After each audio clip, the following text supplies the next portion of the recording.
I do have notes, and notes are normally bad, but there's a lot of information I gave out at the TLI, which I tell you, really was a great time. Yeah, 8 o'clock on a Saturday morning, who really wants to be up at 8 o'clock on a Saturday morning? Actually, everybody should. I mean, that's not like 6 a.m. or something like that. That's a good time to start your day and get going, although really you got to get up earlier than that. So what all did they cover? They had a full course of events from 8:30 in the morning till noon, basically, is what it worked out, from about 8:30 to about 11:30. Basically, there are 3 sessions, 4 different classes per session, 12 different classes. 7 of them were specifically for officer training, because that's one of the main reasons to go. It's part of one of the requirements, really, for a distinguished club. So what are the other 5? You already heard Suresh talk about it. They offered youth leadership training, which we had heard about. Everybody knows our club sponsored a youth leadership program, right? Yes? Yeah? No?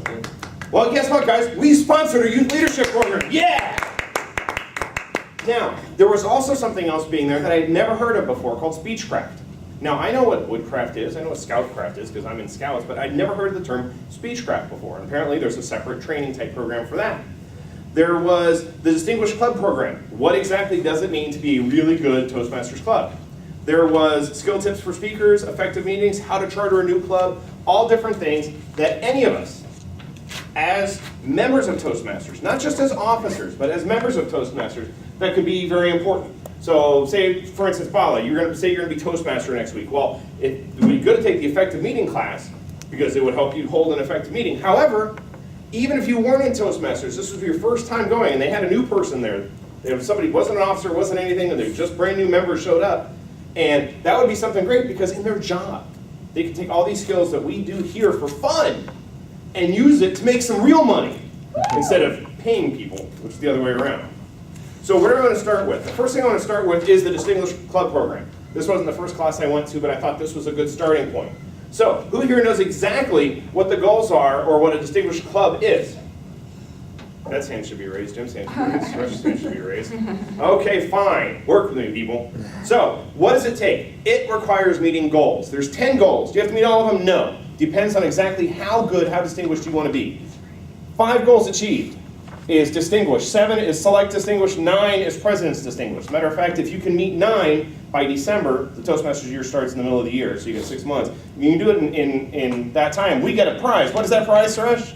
We get a free set of all the advanced manuals. And we won it last year. And we're trying to get it again. So what are these goals? 2 CCs, that's one goal. 2 more CCs, that's another goal. And I don't mean cubic centimeters, I mean actually competent communicators. An AC, bronze, silver, gold. So advanced communicator. Doesn't matter which one it is, an advanced communicator. 2 of those, that's 2 more possible ones. Competent leader, advanced leader, 2 of those. Those are 2 more possibilities. So this is your first 6. Now, if we meet as a club and we do nothing but hold our speeches, work out of our bunks, and be good little boys and girls, boom, there's 6 points right off the bat. We should have no problem getting Distinguished Club. That's too easy. 1 more point to get 7 to get select distinguished. There's 4 other things you can do. 4 new members. Everybody here knows somebody who's not in Toastmasters, right? We probably know a lot of people who aren't in Toastmasters. If not, you need to get out and meet more people. So, that's 1. Those are low-hanging fruit. It should be no problem for us to show up, not necessarily next week, but the first week in January, have 4 new members here. Now, 4 new members after that, that's another point. Okay, well, how do you do that? Well, obviously we got a big building. Chances are we know 4 more people who aren't Toastmasters. However, we're an open club. We're Telecom Park Toastmasters. We're not Verizon-only Toastmasters. So what does that mean? That my friend from Scouts who works around the corner could be here. Another friend from Scouts who works across the street could come here, assuming they feel available at their lunchtime. A minimum of 4 club officers trained during each of the 2 training periods. So sometime between July and December, unless it's in September or July, that actually counts towards the summer training, which goes through January through the end of June, or if you go to the training in January, which actually counts towards the December training, it's really convoluted. I had a big long discussion with Matt, and I still don't understand it, but basically, get at least 4 people to go to training twice. Okay, and the last one, which should be a no-brainer, which is get your dues renewal report and club officer list submitted on time. And if we can't do that, wow, you know. So, how do you do that? Well, we came up with some different ideas. Marketing to the local areas. We've had USF people here before. Let's get more USF people here. Offer classes to the building. Let's offer a program where we can say, we've done it with ISOP. Partner with ISOP, partner with somebody else and say, hey, What can we do?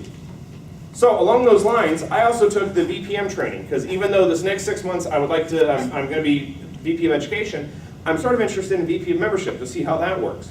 And basically what it came down to was, it was a breakout session. We all sat around, shared different ideas, and what we came up with was certain goals or strategies. The one guy had a good point, says, what was your peak membership? His club's membership at one point was 30, now they're down below 20. Well, if they were at 30 before, and nothing's really changed within the company, they should have no problem getting back up to 30. What was our peak? What was the biggest our club has ever been? Is it what we're at now? Well, great, but you know what? There's a lot more people who came to this building from other parts of Tampa who now work here. We should be able to go even higher. If we're not at our peak, we should have no problem getting back to that peak. Get our old or our former or inactive members, let's get them back in. Have they gotten all the way to DTM? If not, well, then there's still something here for them. Have each member bring a guest. Let's have a member incentive program. We'll have punch cards, something like that. You bring in so many guests a year, you get a prize of some sort. Have a membership campaign, and I don't mean a drive. A drive is once and done, that's it. Membership should be year-round. We should have a plan that says, okay, whether it's January or July 1st, say, what are we going to do between now and this time next year to maintain, increase, improve our membership? And the one thing we do that I found out a lot of clubs don't do, thanks to Dr. Jim at the release, is post our videos online. Everyone's like, oh, that's a great idea, we should do that. And that while you're doing that, come up with a marketing video. Take a successful Club Series program. Take our Table Topics event day, which I found out at the area contest, a lot of people hadn't heard of, but when I was at the TLI, a couple other clubs said, yeah, we do that, that's great.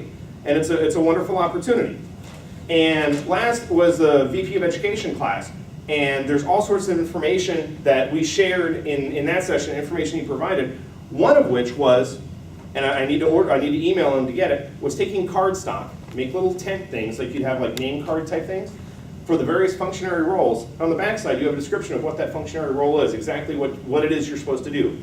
And it would work out great, so that way you can take a brand new person, sit them down and say, look, I really need you to be our posture belt person. Well, you know what? It'll be right in front of them during the whole meeting of exactly what it is they're going to look for. And when it comes to, we use Google Docs to do our schedule. There's lots of other stuff out there. Toast Host, which is now changing, so we need to make sure our website gets changed before February, gets converted to the new one. It has a tool out there called Duty Roster. Toastmasters.org has a tool called Agenda Builder. And I haven't checked it out yet, but there's a website called easyspeak.net that a guy created a whole website around developing your Toastmasters meeting stuff. So I leave you with this. My goals, VP of Education for the next 6 months, partially due to what I learned at TLI that I didn't know about before. One is I really want to find out what our current member status is. Not just the number, where's everybody at? Joe, where are you at? You're almost done with CC, right? Okay. Suresh, you've got A something, right? You've got AC done? So where is everybody at and where can you be? Where should you be? How long have you been in? Get everyone who's not to their CC or CL yet, get them a mentor. If they don't already have one, get them a mentor or a buddy at the very least. Those roll tent cards, have an educational moment at each meeting, say whether it's just 1 minute to blurb something out.